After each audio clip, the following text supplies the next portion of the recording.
The buyer of art masterpiece The Scream is New York financier Leon Black. He paid nearly $120 million at Sotheby's in May. This news is being revealed right now by Kelly Crow. She's our arts reporter here. Big surprise. This is one of the most closely guarded secrets in the art world. Was it a surprise that it was Mr. Black? I gotta admit, he was on my short list. I was thinking it was gonna go to an American, but it takes a little while for collectors to start whispering to their friends, hey, I bought the most expensive work of art ever. It takes a little while for things to sort of start to begin to churn through. So I've just been listening for weeks and weeks and trying to figure out who bought it, and here we are. Tell us a little bit about Leon Black for people who don't know much about him. Yeah, I mean, it was really great for me to learn as well. He grew up in New York. His dad was a Polish immigrant to New York and later worked for United Brands. And then, so he kind of, grew up privileged, if you will, and then worked at Drexel Burnham, kind of, earned his reputation as a buyout executive, then started his own firm, Apollo Global Management. All throughout this, though, his aunt is an art dealer in the city, and so he's going and visiting her. She represents Milton Avery. He's just, begins collecting drawings as a teenager, and then just never stops. And sort of as his fortunes grew, I think now he's worth some like 3.4 billion. Then his ambitions about what he could collect grew, and he has some of the best pieces I think you can own, privately. Anyway. Including this one. I mean, this certainly may be his most famous purchase to date. Yeah. I mean, The Scream, one of the most famous and parodied images we know in pop culture, from The Simpsons to the movie Home Alone.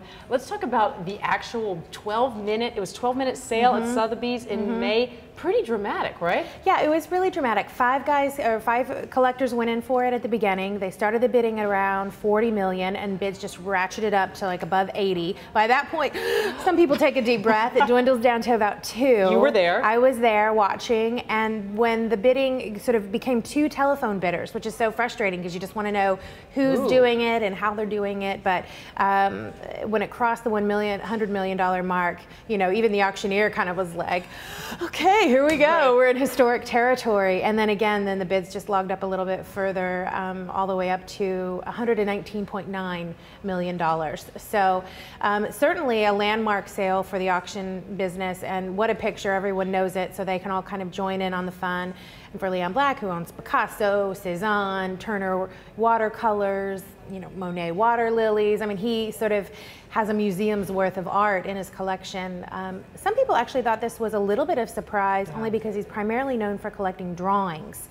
He's one of those sort of connoisseur collectors who will have a wall with like clusters of Van Gogh drawings and Degas. This is sort of a hybrid. This is instantly recognizable, right. But it's also kind of a work on paper, right? Because it's a pastel on board. So it's sort of been it's still within his sort of genre of what he likes. I think he can uniquely appreciate it as a work on paper and then also as an icon. That may be one reason why he stretched for this one. Kelly, it was a secret. I mean, eventually it was going to come out, but they do the phone bidding. Why do they want to keep it such a secret when they buy something this famous?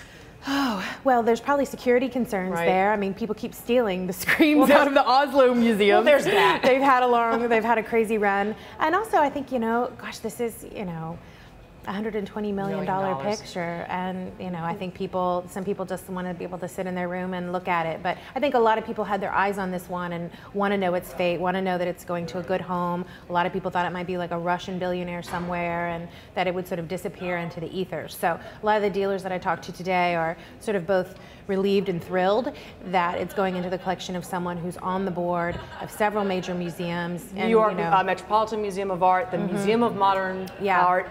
But here's the thing, how do you decide where it's going to go? Well, that's going to be the big question moving forward. I imagine that museum directors are going to be on the phone, if they aren't already, sort of, asking if they can borrow it or show it. I think it would be a destination picture. I would take my friends to go by and see it. Absolutely. If you could see it for free. Huge coup for any museum. I mean, just very quickly, let's pay homage to this piece of work. I mean, it's not exactly what everybody thinks, right? That it is a person themselves screaming. Many people think this actually is an image of someone blocking out screams. Can you just give us a flavor of the history? Sure. I mean, it's funny because the money is fun and he's a colorful character, but the painting itself is a really tortured expression of sort of existential angst. It was done in the late 1800s.